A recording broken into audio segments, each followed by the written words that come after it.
નમસ્તે મિત્રો, શ્રી શિવાય નમસ્તુભ્યમ. હું ખત્રી કવિતા આજે તમારી માટે લઈને આવી રહી છું આલુ મટર પનીરનું શાક. તો આપણે એને ગુજરાતીમાં બટાકા વટાણા અને પનીરનું શાક પણ કહીએ છીએ. તો તેની રેસીપી આપણે નિહાળીશું. અને જો તમે મારી ચેનલ પર પહેલી વાર આવ્યા હોય તો સબસ્ક્રાઇબ કરવાનું ભૂલતા નહીં, જેથી તમને મારા નવા વિડીયોની નોટિફિકેશન મળતી રહેશે. તો હવે આપણે સામગ્રી જોઈ લઈએ. તો આપણે આ 250 જેટલા વટાણા લીધા છે, તાજા વટાણા છે આપણે. અને ડુંગળી 2 લીધી છે આપણે, આવી મોટી કટ કરવાની છે. ટામેટા લીધા છે, એ પણ મોટા સાઈઝના લીધા છે, એટલે 2 લીધા છે હું એ. અને બટાકા આપણે આવી સાઈઝના કટ કરવાના છે, જેથી આપણે પનીર જેવો દેખાય. તમે જોઈ શકો છો.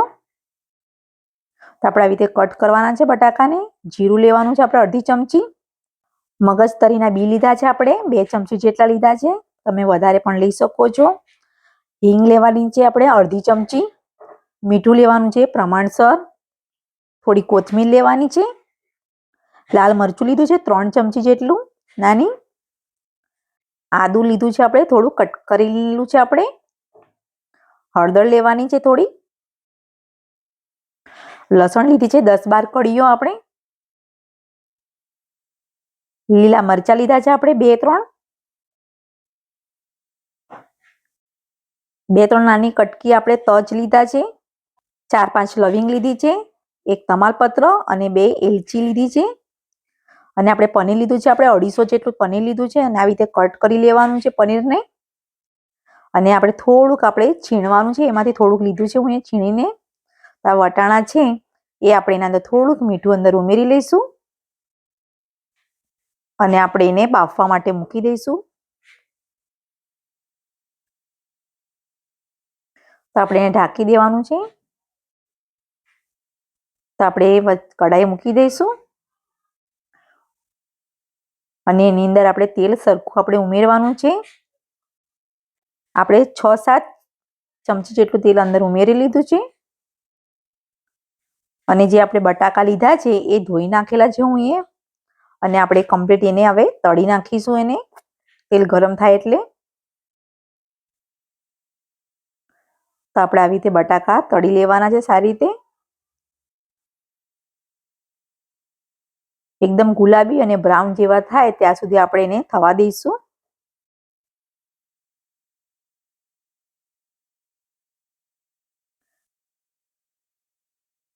જેથી પનીરમાં આપણો સ્વાદ એકદમ સરસ રીતે પકડાઈ રહે અને ખાવામાં બી સરસ લાગશે બટાકા. અને છોકરાઓને તો ભાવે જ છે બટાકા એમ પણ. અને પનીર તો ખાસ ભાવે છે. તો આપણું આ શાક એકદમ સરસ રીતે બની જશે. તો તમે જોઈ શકો છો કે આપણા બટાકા એકદમ બ્રાઉનમાં અને ગુલાબી જેવા થઈ ગયા છે. તો હવે આપણે એને કાઢી લઈશું.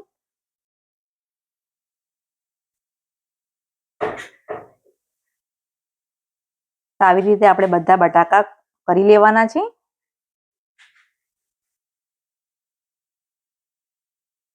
તો કમ્પ્લીટ થઈ ગયા છે. તો આપણે એના અંદર એ જ તેલની અંદર આપણે 4-5 લવિંગ, તજ, 2 એલચી અને તમાલપત્ર એ બધું થવા દઈશું આપણે બરાબર પહેલા. અને લસણ છે એ પણ આપણે અંદર ઉમેરી લઈશું. લીલા મરચા, આદુ એ બરાબર આપણે એને સારી રીતે થવા દઈશું. આપણે આ કાચું નથી નાખવાનું, આપણે એને દળવાનું છે. અને આપણે ડુંગળી છે એ પણ આપણે અંદર ઉમેરી લઈશું. એને પણ આપણે સારી રીતે બધું થવા દઈશું. આપણે એનું જે પાણી હોય છે ડુંગળીમાં અને ટામેટામાં, એ પાણી બરાબર શોષાઈ જાય એ હિસાબે આપણે એને કરવાનું છે. તો આપણે કમ્પ્લીટ થઈ ગયું છે થોડુંક. તો આપણે ટામેટા પણ અંદર ઉમેરી લઈશું. તો આપણે ટામેટા પણ આવી રીતે બરાબર કમ્પ્લીટ હલાવી લઈશું. અને જ્યાં સુધી એનું પાણી શોષાઈ ના જાય ત્યાં સુધી આપણે એને બરાબર થવા દેવાનું છે. જેથી આપણો મસાલો એકદમ સરસ રીતે થઈ જાય. તો આપણે મગજતરી છે એ પણ આપણે અંદર ઉમેરી લઈશું. જેથી એની ગ્રેવી એકદમ સરસ રીતે આપણી કમ્પ્લીટ થઈ જાય.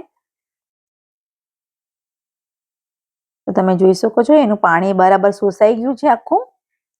તો હવે આપણે એને કાઢી લઈશું.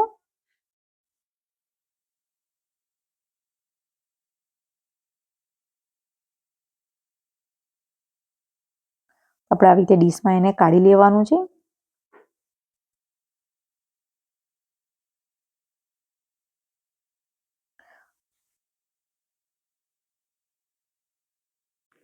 તો એકદમ સરસ રીતે આપણું પાણીના અંદર શોષાઈ ગયું છે. ડુંગળી ટામેટાની અંદર બધું કમ્પ્લીટ થઈ ગયું છે. અને હવે આપણે એને ઠંડુ કરવા માટે મૂકી દઈશું. તો આ ઠંડુ થઈ પણ ગયું છે આપણું. તો આપણે મિક્સર બાઉલમાં આપણે એને બધું કમ્પ્લીટ દળી નાખવાનું છે, પેસ્ટ બનાવવાનો છે એનો.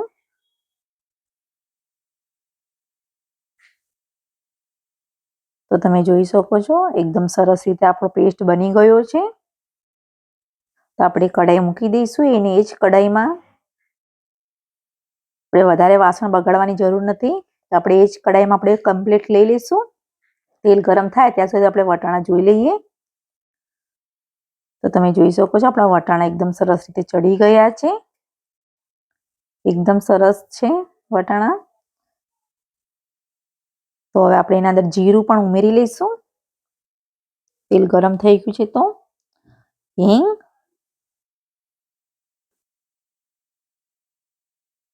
બરાબર કમ્પ્લીટ આપણે થઈ ગયું છે સારી રીતે. તો આપણે જે પેસ્ટ આપણે જે કરેલો છે એ આપણે બધો અંદર ઉમેરવાનો છે. તે કમ્પ્લીટ બધું આપણે ઉમેરી લઈશું. તો આવી રીતે કમ્પ્લીટ ઉમેરવાનો છે બધો. અને આપણે એને ધીમા તાપે એને થવા દેવાનું છે સારી રીતે.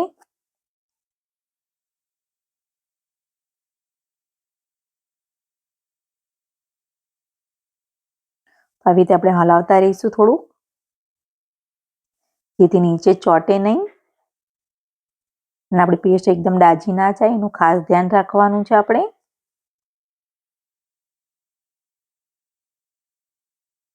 આપણે 2-5 મિનિટ સુધી આપણે આવી રીતે થવા દઈશું. હળદર છે એ પણ આપણે થોડીક ઉમેરી લઈશું અંદર.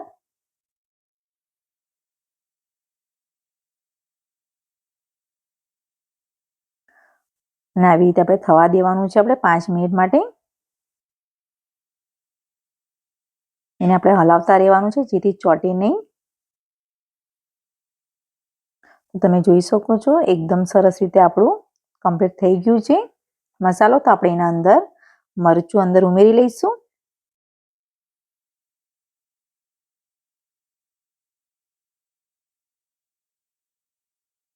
તો આપણે બરાબર એને કમ્પ્લીટ હલાવી લીધું છે. અને એની અંદર જે વટાણા છે એ આપણે બધા ઉમેરી લઈશું અંદર. વટાણાનું પાણી અંદર બધું શોષાઈ ગયું છે એટલે ખારાશ પણ આ અંદર આવી ગઈ હશે. એટલે આપણે મીઠું પણ આપણે થોડુંક પ્રમાણસરમાં જ ઉમેરવાનું છે. તો મીઠું વધારે ઉમેરવાનું જરૂર નથી. આપણે માપનું પ્રમાણસર જ લઈશું. અને બરાબર આપણે એને કમ્પ્લીટ હલાવી લેવાનું છે.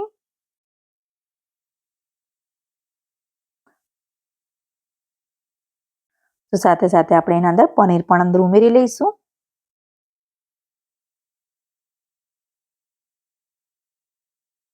અને એને પણ બરાબર આપણે મિક્સ કરી લેવાનું છે ગ્રેવીમાં. એ બરાબર આપણું મિક્સ થઈ જાય એટલે આપણે 2-5 મિનિટ હજુ આપણે રહેવા દેવાનું છે આવી રીતે.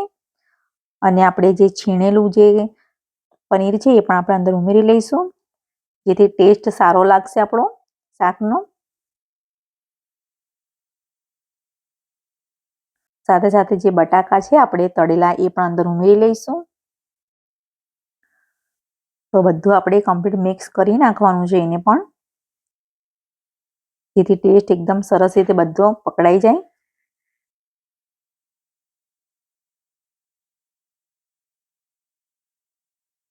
થોડો ગરમ મસાલો પનીરનો છે એ આપણે ઉમેરીશું.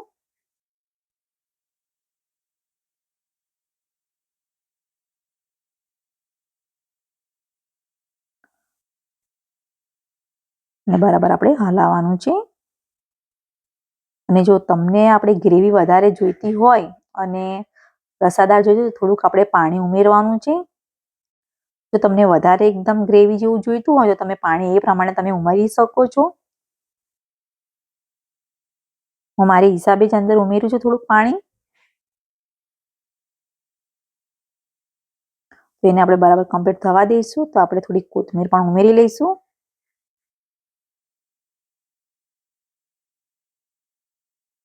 તો આપણે વધારે નહીં, આપણે 5 મિનિટ માટે આપણે એને ઢાંકી દેવાનું છે.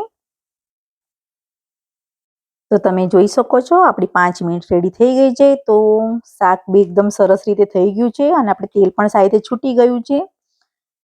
તો હવે આપણે એને કાઢી લેવાનું છે શાકને. તમે જોઈ શકો છો એકદમ સરસ રીતે ટેસ્ટી થયું છે શાક. તો તમને મારો વિડીયો પસંદ આવ્યો હોય તો લાઈક કરજો, શેર કરજો અને પ્લીઝ સબસ્ક્રાઈબ કરવાનું ભૂલતા નહીં. Thank you.